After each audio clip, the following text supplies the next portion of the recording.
Welcome to a special episode of Paranormal XL. We will be crossing over into true crime, which is always a good time. Well, I shouldn't say that. True crime is not a happy time. But it did rhyme. It did rhyme. We're poets. And that's fine. Oh my gosh, she keeps going. Hell yeah. Somebody give her a dime. Oh, now I'm like, But yes, we want to try. I enjoy listening to true crime podcasts. What about you? Yeah, I think it's fascinating, really. Like, just the idea, well, a lot of times that's how places become haunted, is the energy that's put into place. Yes. So it all ties in together. Ultimately, yes. Yeah. And that's actually what we're trying to do with these episodes that we kind of want to put into place. At the beginning of Paranormal XL, it was strictly paranormal things, but we ultimately knew that we did want to cross over eventually into true crime locations that are haunted, because that boom crosses both. That doesn't get any better than that to me. Well, yeah. It's just because sometimes it's one and the same.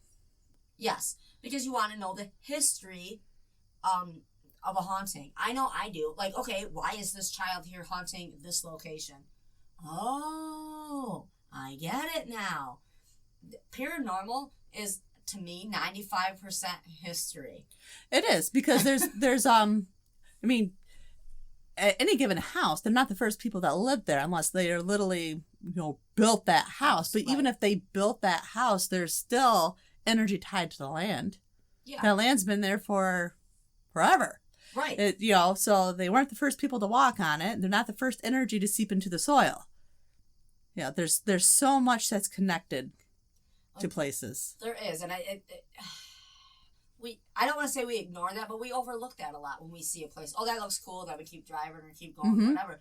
Man, what about the history behind it? The history and feeling the energy of it. It's all there. It's all in the roots of it. Yes. So with that being said, this is going to kick off. We want to try to cover, at least, correct me if I'm wrong. Sometimes I just throw out ideas before running them by Mama Mary. And I don't care. I just go with the flow. I know she does. We both do. What our plan is for Paranormal XL podcast is to at least once a month cover a haunted location with the true crime aspect. So if there is a haunted house, a haunted hotel, factory, wherever, but then there's crime behind it, we want to cover that. Just because even doing the 13 questions with PXL, every single one of the crews that I've interviewed, they love true crime. So not all true crime people love paranormal, but paranormal people love true crime, and I think it's because it links so close together. So I kind of want to cross over the both of them. I think that would be fun and exciting for us. We're going to learn a lot, which we hope that we can pass that on to you guys. Yeah, it kind of brings everything like full circle. Yeah, as to why, like I said, this little girl's haunting here, or this guy's haunting here. You got to learn the history of it. That way you know the full story. Otherwise, you only got 50% of it. That's true. Or 50% of an experience. Because this way, if you learn your history before going investigating, you know what questions to ask. Otherwise, the spirit may be like, what the hell is this person talking about? I am not going to communicate with them because they didn't do their research. And that does happen. Yeah. You can be a medium and not connect with anything. And that's because they don't want to connect with you. They don't want to talk to you. Right. That happens all the time. But if you kind of go in there at a location and you kind of know what you're talking about, you may intrigue their interest. Who knows? You don't know. I don't know. Nobody knows. We're just all winging it. That's right.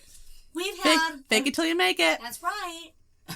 Thank you, Jeff, if you're listening. You taught me that model. That's my old boss. Thank you, Jeff. Jeff?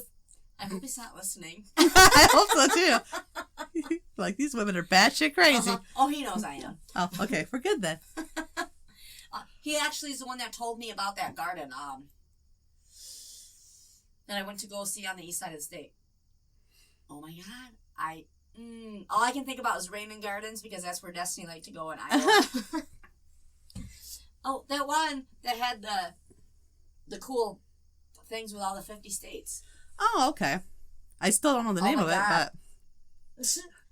Don't judge us on that because we have had a full bottle of wine discussing the podcast before the podcast and what we've been through the last couple weeks. Yeah. Well, we got to catch up. We do. I mean, catch come on. Up. I like ketchup. Not on my fries. What? You said you like ketchup. I said not on my fries. You don't like ketchup on your fries? No. I don't. I honestly actually don't like ketchup. On anything? Yeah, not my. Oh wow. Not my monkey, not my circus. Oh wow. I'm not sure we can do this podcast. I'm just kidding. When I was little, however, I used to eat like a whole bowl of mustard. Oh, mustard. Yeah. Yeah. No calories in mustard. That's why I'm like. That's true. And it gives it a little kick. Anyway, speaking of Iowa and Raymond Gardens, this week we are going to cover none other than the Villisca Ax Murder house, which, like I said in previous podcasts, that Destiny kept trying to get me to go to. Mom, we gotta go down here. We gotta go down here. And then here I listen to these other podcasts talking about the Villisca house, reading articles, not knowing, not ever putting 3 and 8 together. Which makes 11, which is a fun number. Which breaks down to 2 in numerology. Ooh. See, we're so smart we don't even know it. It's the wine talking. It is the wine. So, yeah, once I started putting everything together, I'm like, dur, dur, dur, dur, dur. And even talking to Sean, because he does the True Crime podcast, we talked about this case before. And he's like, babe, you know this case. Oh, nuh-uh. So I re-listened to the podcast that I listened to months ago. And then I'm like, Destiny. And she's like, Mom. So what we have today is I learned that I am a hot mess and everybody is right. That's what happened. But anyhow, the Villisca Ax Murders. Da-da-da. Yay wine, which we're out. And it's like 11 a.m. We're all right. We're great. Anyhow, so the Villisca Ax Murder house is actually a pretty big topic in the paranormal community, at least on the Facebook. And going to stay there actually is very reasonable. They let you rent out the house. It's like $400 and something, plus a $200 deposit that you don't get back, which I want to know if that is included in the $400 and something, if that makes any sense. Probably. Because otherwise it'd be $600 and something. But you can have 1 to 6 people. You can have over that. But keep in mind, it is a smaller house because it was from like 1912. You don't want a whole lot of people in there. It just, yeah. 4 to 6 is probably good. Otherwise, you're going to get too much commotion, too many vibrations, too many whatever have you. Too many batteries that could die if you're on the science side. Mm-hmm. Just saying. But you can rent it overnight, but you have to take a sleeping bag, air mattresses, and whatever. Because the people that bought it the last time, I believe in 94, they redid it. Oh, they okay. Set everything back up to the way that it was in 1912. And opened it up. It is now in the History Society. It is marked a historian landmark. Did I say that? Historian landmark. Close enough. Yes. Yay, wine. So you can go there. You cannot sleep. There are beds you cannot sleep in. So that's why I say make sure that you're up for camping. Mm-hmm. Your back's okay. I tell you what, after this week I had an air mattress, and I'm 37, ain't my cup of tea no more. It ain't. It's like sleeping on a waterbed. And if you're not on that waterbed by yourself, if you're by yourself, it's cool, it's great, it's grand. You're good. You even put a kitty up there. You're done for. Well, you're done for because it's going to pop a hole in it. And it's going to be the end of it. But, yeah. Anyway. You're all right. So, yes, by all means, if you get a chance to go to the Villisca house, do it. I think it's definitely not out of reach for us. We need to keep going strong on the investigations around here for now and whatnot. I would like to get out there sometime, whether it be our whole crew or Mom, Mary, and I. Mm-hmm. And our husbands, because I'm going to be married in 2 weeks. I Yay! know. So, not that they're into that type of thing, but they're good protectors. Not that they can take on a ghost, but they would try, so we could get away. I'll give them that. That would work. Yeah. We'll shoot them in the leg, in the barrel, get them. Anyway. We love them. Love you. But yes, you can go visit the Villisca House. It is in southern Iowa.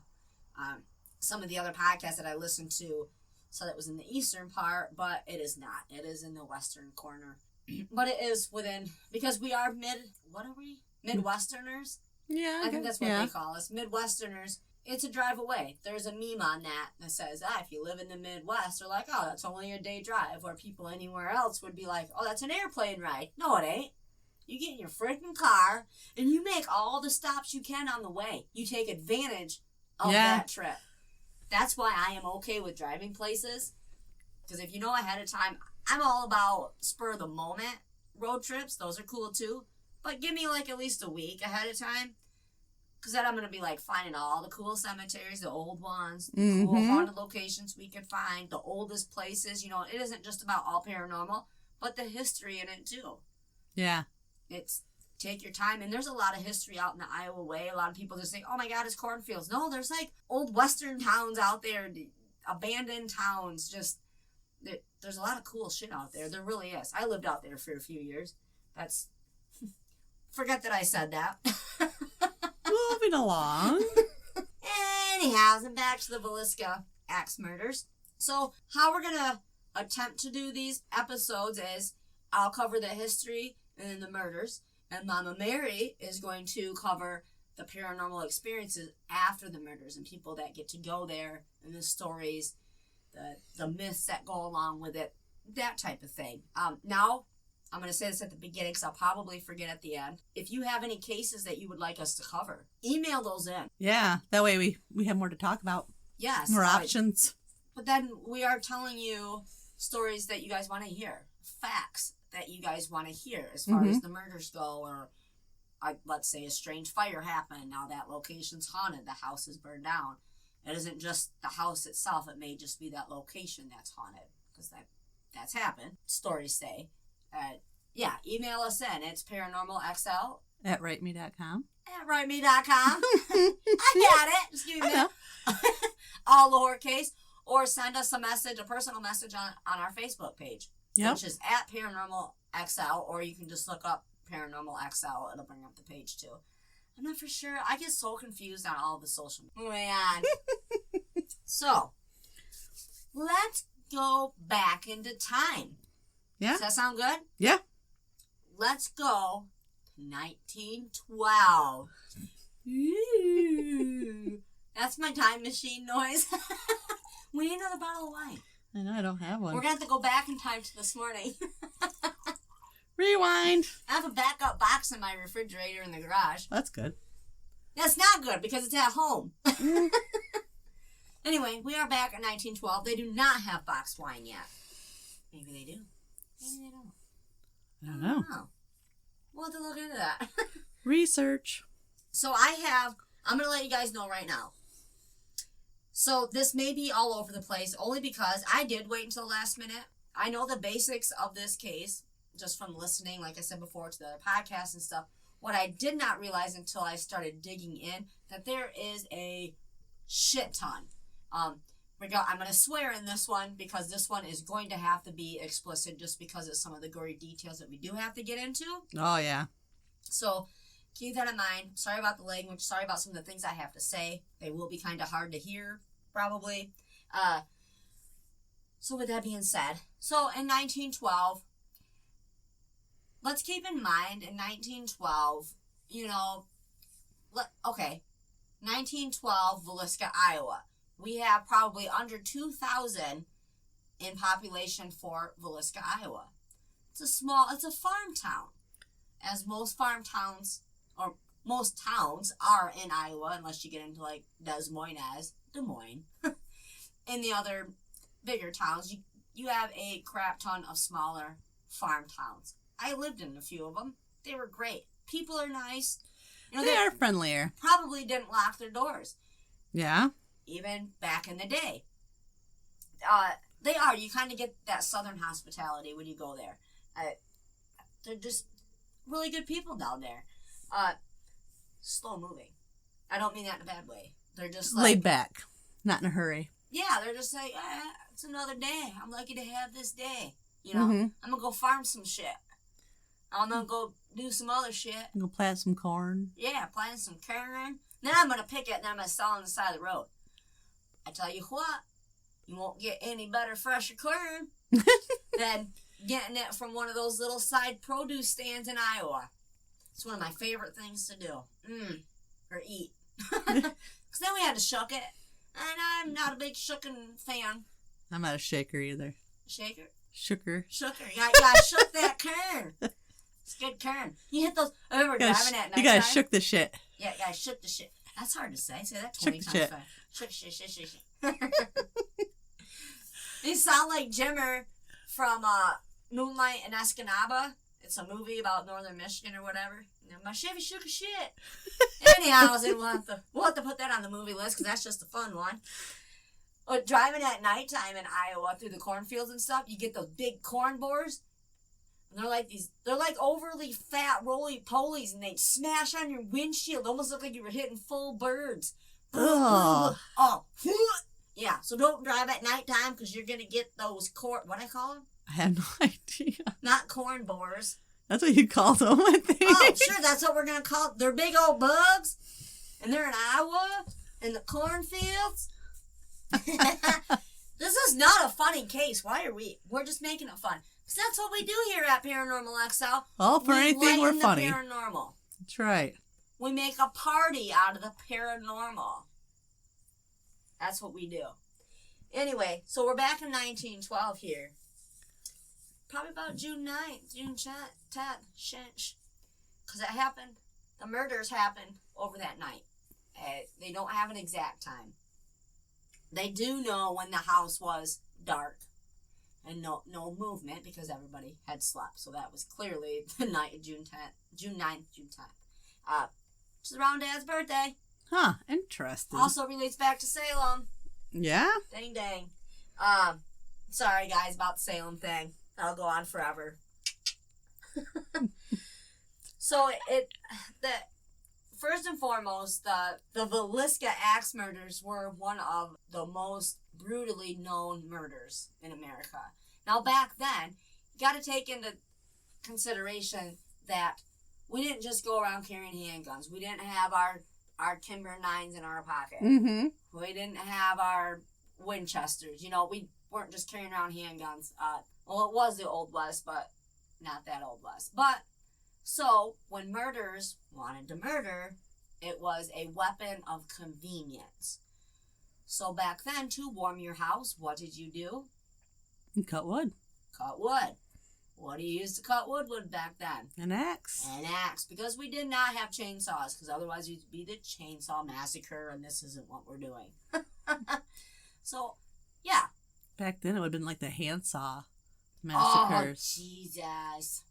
Oh, okay, moving on. Horrible, yeah. Yeah. Wait, I cannot believe... Do you have anything else alcoholic in the house? Mm-mm. Not even fermented juice anywhere? She's like... Nope, sorry. Damn it. If we would have started this earlier, we would have taken it. Well, I drank the other bottle last night, so... Of course you did. I did. Because I drank mine, too.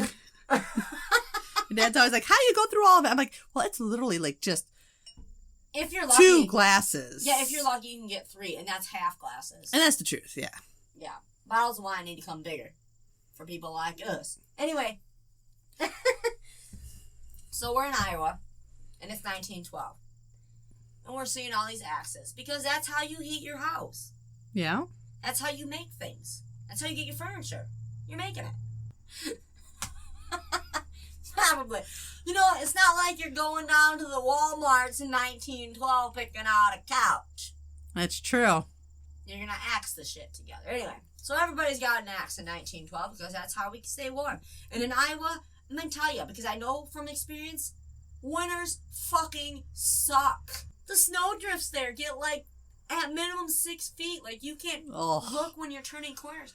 It is horrible. So yeah, you need an axe. You need an axe. Because you need to stay warm. Anyway. So, we're in Iowa. I'm going to keep recapping. You guys are going to know this by the end of this like no other. I'm pretty sure this is going to be a two-parter, so we're just going to make this part one. So, 1912, we're in Villisca, Iowa. And these murders happen in a small town. Now, could you imagine? 1912. Everybody knows everybody. You're going to church. The night that this happened, that full day, they had a children's mass at church. So it was like a children's day, a kids' day at church. So everybody was there. So with that being said, so the night of June 9th, 1912, so they come home. This is Josiah and Sarah Moore. Okay. They come home from a church mass, children's. So it was like a day event for the kids. How fun is that, right? I know. So their daughter, 1912, we're in Villisca, Iowa. 508 East 2nd Street, Villisca, Iowa, to be exact. Okay? So we have Josiah and Sarah Moore sleeping upstairs after that big event at the church. Then their son and their daughter, Herman Moore, which was age 11, Catherine Moore, which was 9. So Catherine, she's got friends. So, of course, in a small town back in 1912, everybody in the town's going to be at this church service for their kids and for the town itself. So, Catherine wanted friends to stay the night. So Catherine Moore, age 9, wanted her friends to stay the night. So that is Lena and Ina Stillinger. They stayed the night. So, Josiah and Sarah were upstairs. Catherine and Herman were in their rooms. Okay. The Stillinger girls were downstairs. So they're sleeping. Of course, at that time, like I said, you got to really put yourself back in that time. So that's farming days. Yeah. Cropping days. Like, you wake up early, you milk the cows, you do all that jazz. So I would think they went to bed fairly early. But, which they did. There's no but there. The times that are given, they said by 10:30, the house was still. Which makes sense, because probably every house was still in the state of Iowa and the other 49 states in America at that time, at that year. So, nothing seemed off. So, in the morning, it comes early. There's no movement. Kathy's friends that stayed the night were Lena and Ina. Lena was age 12 and Ina was age 8. Oh. Like I said, they slept downstairs. Herman and Kathy slept in their room, which was upstairs, and so was Joe and Sarah. He is referred to as Joe a lot. Josiah was his name. They slept upstairs. So many of you that are probably listening know the basics about the case itself. So with that being said, they were axe murdered, clearly. It started with Joe and Sarah, where whoever did it, because it's an unsolved case, he was able to raise up hard and high enough to bring up the axe. He actually put marks in the ceiling. And when he went up, you guys can't see me, but I'm showing Mama Mary, and then came down with the axe. There's marks still in the ceiling. I just got my bun. Without waking up Sarah. And then he does it to Sarah. And then he goes to the children's room. And then downstairs and does it. Now, there's so much. That's the basic. That's what happened that night. They all got axe murdered. Now, from further research, the culprit went back through and pretty much did it like all over again after they were dead. The girls downstairs. One of them, I needed to have this played out more in my head and in my notes. My notes are all scattered because I didn't know which direction to go in with this case, just because there's a shit ton. One of the young girls, they claim, had her dress pulled up, and she was positioned in a way that was... Sexual? Yes. Where her privates, her genitalia was open. Now I am laughing right now because Mama Mary has her bird on her head. Special guest. He is a special guest. Everybody say hi to Hobby. Hi, Hobby. Hi, Hobby. We tried to leave the house. He did not want us to go, so we had to bring him with us.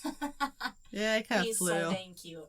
Okay, so when it was originally found that they were still in the house, I'm just giving you basic stuff right now. We'll get into cleaner type details in a little bit. So when they were discovered in the house, it was back then. There wasn't you don't call the FBI or the crime scene investigators. You don't have any of that. People were tromping through. Oh, jeez, yeah. Okay, so any type of saving this crime scene was not going to happen. Conserving the crime scene. It was done for. The town drunk was said to have taken pieces of Josiah's skull, even. Yeah. People were just coming in and out, in and out, in and out. To think back on it and to envision it would just be, wow. First of all, why would you want to go see this? Okay? Yeah. There's 4 children involved in this, let alone, absolutely insane. There's Herman Moore, age 11, Catherine Moore, age 9, Boyd Moore, age 7, Paul Moore, age 5, as well as the still injured children. Okay, that makes There we go. Makes sense. So, but the girls were Catherine's friends. That's why they were there. That's why Catherine's name stuck out to me. So people were going in and out of the house, and to listen and to read all of it was absolutely insane. Not everybody back then was educated on how crime scenes work. If you weren't a sheriff or an investigator, you wouldn't know any of that, really. Know. Yeah. You were just like, oh my gosh, this happened in our small, quiet Iowa town. Holy crap. That's how that would go. There was clearly suspects in the murder. So the history of Josiah, which was also Joe Moore, the dad, he worked for a state senator named Frank Jones. Okay, Frank had a business, a company. Now, Josiah worked for him for quite a few years. He left and opened up his own store. Now, he took one of Jones's biggest clients. Thank you. Clients, which was none other than the John Deere clients. Oh, okay. So you could kind of get a little... Makes sense. The first thing I kind of got was it was a money thing. That's what it felt like. Yeah. That client alone would have taken a lot of money from Jones's company right there. So Josiah left. And he took the John Deere business with that company with him. So you're thinking, okay, he's got motive. Frank Jones, the state senator's got motive because he was a suspect. Actually, I believe he was the first suspect. But also, with that being said, it was rumored around town that Josiah was having an affair with Frank Jones's daughter-in-law. Oh. So there you got boom, boom. Yeah. Not saying that it's true because, we don't know. But if it was, and he thought that, back then, it's easier just to get somebody murdered. Oh, yeah. Because back then, you could almost justify it, too. Yes. In a sense. Yes. Yeah. Well, they clearly didn't have, anything that we do, today. Now, whoever murdered the Moores, they had gloves on. Now, there's other cases linked to this one, which we will get into. Now, because I believe back then, that was pretty much the only solid evidence anybody could ever get, as far as, investigating and stuff, would be the fingerprints. And eyewitnesses, of course. But you have to be able to trust your eyewitnesses, too, to be able to hold up in court and in front of a grand jury. So, the state senator clearly was questioned, whatnot. Now, the rumors say that Detective Wilkerson, he was a very important part in this case. Now, his family was also murdered Axe style. Oh. Yeah. I may have to recant that, but I believe it was his. So, Josiah had an affair with Donna, which was Jones's daughter-in-law. 2 things that would anger him. Detective Wilkerson accused Jones and his son Albert of hiring Mansfield to kill Josiah. Now, Mansfield, he was known as Blackie. That was like his street name. He wasn't a very good man. He was arrested in 1916. He also went by George Worley or Jack Turnbaugh. Allegedly a cocaine addict and a serial killer, Wilkerson believed Mansfield killed his wife, child, father, and mother-in-law in Illinois, July 5th, 1914, 2 years after the Villisca murders happened. And in Kansas, 4 days before the Villisca murders happened, Jenny Peterson and Jenny Miller of Colorado were axed or murdered. That's why this case opens up, when you get into actually talking about the case itself, opens up so much, because so many people, well, not even so many people, the people that were accused, you're like, yeah, that makes sense. But then you're like, oh yeah, this one makes sense. Yeah, everybody has their own little motive, so to speak. Yeah, there are links to it, which is absolutely bizarre to me. Wilkerson, with all these other murders that have happened around the same time, within months of each other, I think it happened over like a year. Wilkerson says all the murders seem to have been like the same type of motive, or what happened at these locations. One thing that happened with all of them was like those oil lamps. Mm-hmm. Okay, each one had the oil lamps because that's what they used back then. And they took off the chimney part of the oil lamp, and the wick itself was turned. But they were left at all the bedsides of these locations of these different axe murders.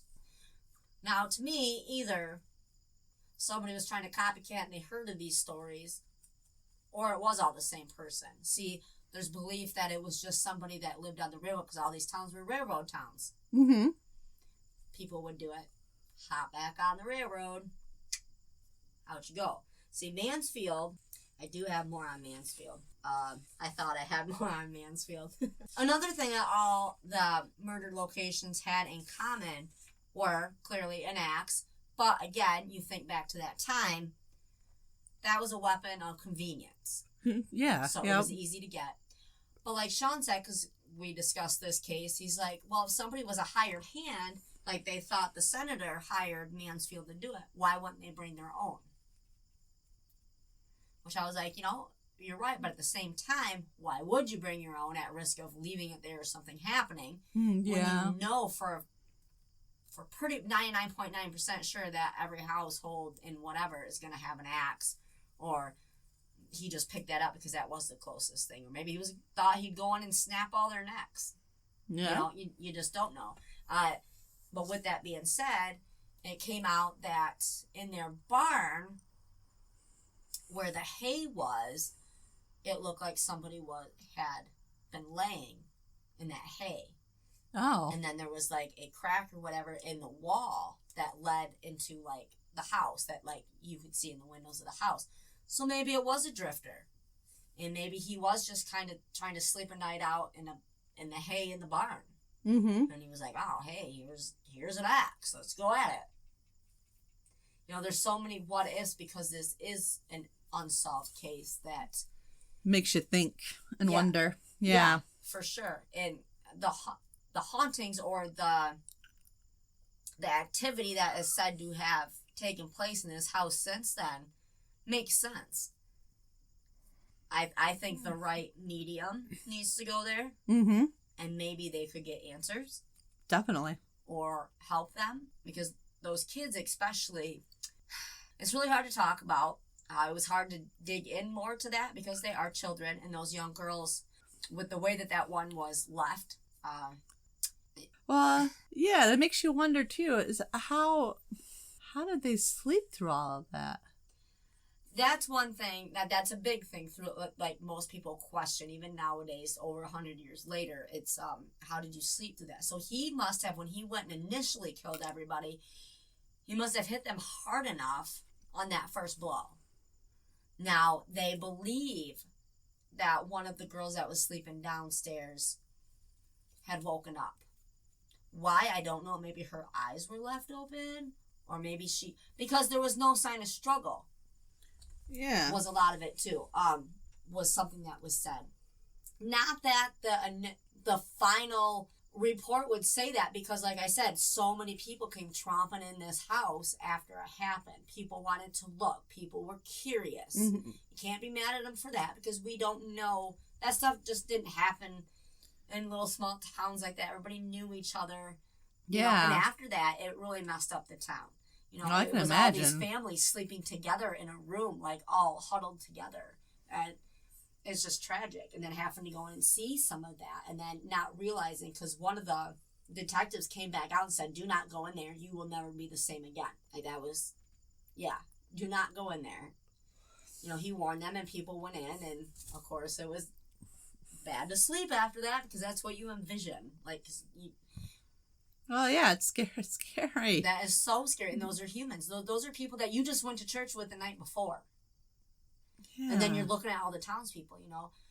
But there were people that had, I don't want to say straight up vendettas against Moore, but, or not even reasoning, but had reason to be mad at him or upset with him, which, depending on the person, the level of upset that would trigger you to murder somebody is all different. Oh, yeah.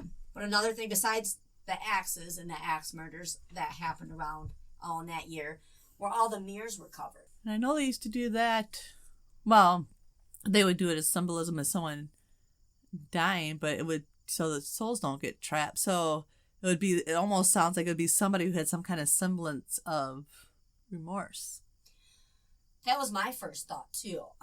Like I said, I listened to other podcasts that covered this, and that's one thing, you know, the mirrors covered in the homes. They can't understand why, but us also coming from the spiritual side with the paranormalxl stuff, that was the first thing that came to me. I was like, he felt remorse. Because I do believe he had ended up covering their faces. No. And see, the first thought was he didn't want them to watch him while he's murdering them. I don't believe that's what it was. I believe, because they were sleeping.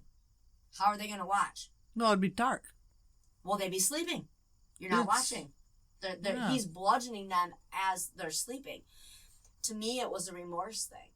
Maybe I watched too much true crime shows, like Criminal Minds and whatnot.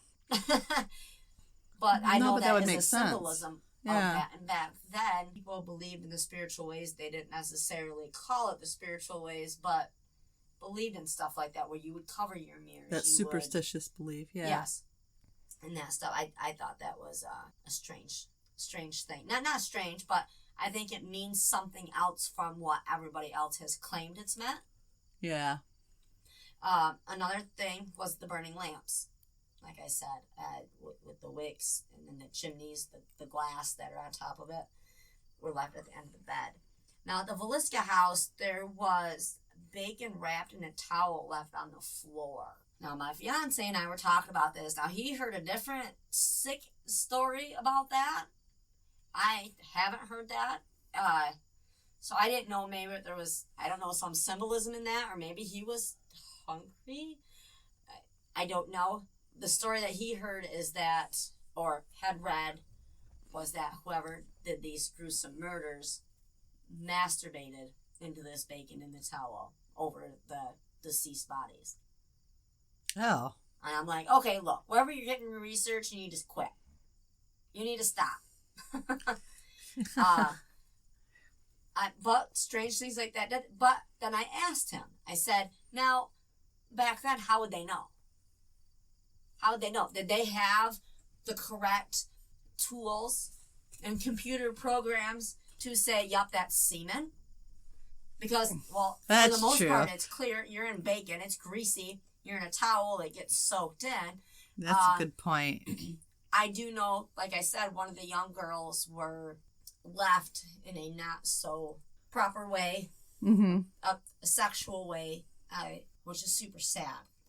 But then that kind of would fall into what he had read. So, I mean, there's so many what ifs on this. Now, we've only gotten to the senator as far as suspects in the murder. So, well, no, the senator in Mansfield. So, with that, there is also the Reverend George Kelly. Reverend George Kelly, he was arrested in 1917. He was a traveling preacher. Him and his wife settled in a small town in Iowa. He was arrested and charged with the murder of one of the victims. Supposedly confessed. Then he recanted that. And then it ended up making a mockery of the police department. He withdrew his confession before the trial started, and then the trial resulted in a hung jury, so he was let off. Really? He was there that day. They were invited to the children's mass at the church, so he was there, but he left. He hopped on a train in the middle of the night. Yeah. So, like, there's his, you're like, okay, interesting. He left out of, like, nowhere. He was there, and then he confessed, and then, like, what the hell, right? But then, so you're like, okay, that's a what if. Then you also got the what if of the senator. And he had motive. The senator, by all means, had motive. Yeah, he had definite motive. Yes. It's, I said there's so many what ifs. Now, the federal officer, McClary, he claimed to have solved 23 murders, which one of them is the Villisca Murders. He said Henry Moore, which is no relation to the Moore family from Villisca, did it. Henry was convicted of murder. His mother and grandmother were found just as brutally murdered as the Villisca house. Yes, with an axe. 1990, Henry lived with a family in the Franklin, Iowa area. He worked as a farmhand, which most drifters would back then. Mm-hmm. They'd stay a couple months, save up a little bit to be able to travel. So he was also said that he fathered a child from the farmer's daughter too. This Henry Moore, which kind of came out of nowhere from the McClary federal officer stating this. So with that being said, Henry had got taken in on forgery charges and was released in April 11th, 1911. At that time, it is stated that he lived with his mom and grandma during 1911 and 1912, but he left to take a job on the railroad. So with that being said, started out like his family members were murdered by an axe, essentially all the same way as the Villisca house. So he leaves town to go work on the railroad, which means he's traveling. So then these other murders happen during that time that he is gone. He actually gets sentenced to 36 years in prison. Wow. Yep. I would have to say that's probably the closest thing. Now, one thing I heard, sorry, like again, this one I wish I would have given myself a bunch more time to research, because there's so much and everybody's probably lost right now. Another thing that was in common with these, in another podcast that I listened to, they said they were on for sure, but I did find it, and it said the doors were all locked in all these houses. I have a couple theories on this too. How what was left unfastened was like little doors in the back of the house, which would leave entranceway for an intruder. Now, when Sean and I were talking about this, I said, okay, let's say the doors were unlocked. Nobody knows. It's back in 1912. Yeah. You know your neighbors. These are little farm towns these axe murders are happening in. What's to say he just didn't walk through the front door, locked it, and climbed out the little window and back? That's true. But essentially, it's all the same thing that they claim or speculated to happen, is that all these doors were locked. They got into the back because the back window was open. Now, to me, I'm thinking of all angles. Yep, that could happen. He got in and out that back. I don't know, maybe 75% chance that happened. But back then, who's to say? Did they have deadbolts back then? Yeah, I mean, when you think about it, maybe they just did walk through the front door. Because everybody did know each other. They looked out for each other. That's how those bodies got found. Yeah. Because there was no movement in the house, so the neighbor goes over. That's how it happens. To me, if I was to be an investigator, I'd be like, I bet this door was open. And then he locked it. Just thinking that he was trying to outsmart people. Yep. that it happened from within. But there's so many what ifs, and that's the problem with open cases or unsolved cases. That there is so many what ifs, because let's say there's 3 or 4 different axe murderers out there, but they all heard of each other doing these things, so they were trying to be a copycat. Yeah, that's always a possibility. I mean, there's so many. That's the thing with true crime. That's why we didn't do a full true crime podcast, because we'd be sitting here all day playing a puzzle. Now, I don't even know where I am with the whole story. We got the essential. We got the suspects. I believe there was more that, got questioned, essentially, and whatnot. But those were the ones I know that stuck out to me. The whole thing is just tragic. Now, could you imagine being those little girls that were friends? Yeah, I could imagine being, the parents of those little girls who just went over to somebody's house. It is. Yeah, I just can't imagine. Yes, and a fact is it was a 2-story house, so it wasn't like he. And that's another thing is like, okay, where were these latches in the house that say, the back window was open or whatever? That's how they got in, or whoever did it, murderers. Was it on the 2nd floor? Was it, you know what I mean? Like, there's just so much. And I said, one of the things with an axe, again, it could have easily been a situation where the story travels of an axe murder. Mm-hmm. Somebody takes on the little cues from the other ones. Well, of course, everybody's got an axe at their house. It's 1912. That's how we heat the houses. To do it that way. There's so many what ifs. So, what if it was a drifter? A drifter they found in the barn when they got home, and they invited him in for dinner. Yeah, exactly. Nobody essentially knows, because nobody was alive to tell what happened that night after they got back home from church. Yeah. You are absolutely correct. Maybe it was just a drifter. Or maybe it was somebody that they knew. Yeah. That they let in the house, that stopped over. Maybe it was that senator. Maybe it was Mansfield, that the senator. But, I mean, it could have been any. Who's to say it wasn't the daughter-in-law? Yeah, women can be pretty crazy sometimes. It's all speculation that it's a man because of the strength. But we don't know how big the daughter-in-law was. For all we know, she could have been huge. I'm just saying, you never know. Like, she could have been, one of those manly women. Donna. I was looking for her name. Who's to say it wasn't the son? I mean, there's so many more people that they actually could have went after that. Maybe they did. I don't know. The research took me all over it. I apologize for this episode being like this. I'm super excited to be talking about it for sure. And once I started digging, there was so much and so many directions. It's like, which way do you take? Yeah, exactly.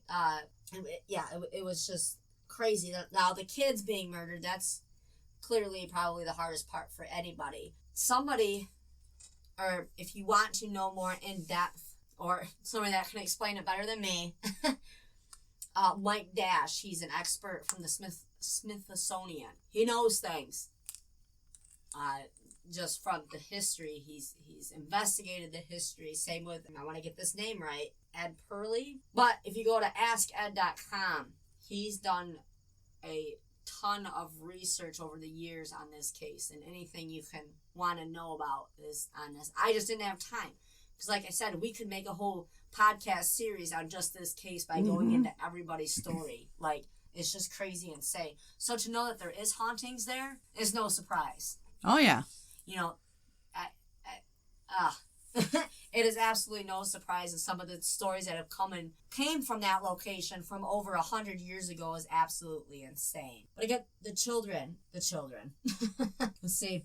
The oldest son of the Moore children was Herman. He was born in 1901. He was 11 at the time that he was killed. It was said to be that Herman was his dad's son. Like, he was always by his side. He was learning from his father. He was a man's man, Catherine, born just 2 years after Herman, she was born in 1903. She was 10 years old when she was killed. The Stillinger sisters, Lena and Ina, were close friends, and it was at Kathleen's request that they spent the night of the murders. So sad. Boyd and Paul were the youngest of the Moore children, aged 7 and 5, respectively. At the time of the murders, only one picture of the of the two boys was ever brought out. The pictures show that they were obviously taken when the boys were much younger, and they were at the time of their deaths in 2012. So, like, back then, I mean, to get photographs taken, I would assume you'd have to be of the wealthy kind. Oh, yeah. Yeah. You know, if not, if they were even painted portraits at that time, that was a very... I mean, I'm assuming they had to be halfway wealthy if he started his own company and took fucking John Deere with him. Yeah. I mean, yeah. They had some kind of money. Yeah. The Stillinger sisters, they were the children of Joseph and Sarah Stillinger. They were born this is so choppy. They were born on a film just outside of Villisca. Lena was 12, and from the position of her body, it was concluded that she was the only victim that had attempted to fight off her attacker. That's what I'm saying. Out of all 8 of them, she was the only one that maybe she was the last one, and that's what finally triggered her awake. Yeah, maybe. She was the only one to show a struggle. I can't imagine, because that's like my son's age. Yeah. You know, and you're just thinking, oh, I had this fun day at this church event. I'm at my friend's house. This is awesome. Mm-hmm. And boom. Yeah, that's what you wake up to. It's absolutely horrible. It sucks because she wasn't strong enough to take on whoever did that to her, to where we could have known what really happened. Yeah. Maybe it's her spirit around the house. She's just trying to find the right person to say, hey, this is what happened. This is who I saw. Because she would essentially be the only one to know, because I would assume if you were killed in your sleep, murdered in your sleep, you still wouldn't have saw that person's face. You still wouldn't have known who did it. Oh, yeah. You know, she would be the spirit that you want to connect with, right? Mm-hmm. I mean, am I wrong? I mean, no. I don't realize a lot of this stuff until I say it out loud, so I probably sound silly, but to me, that's how I would take it. Mm-hmm. No, it makes sense. I'm drowning in my wine.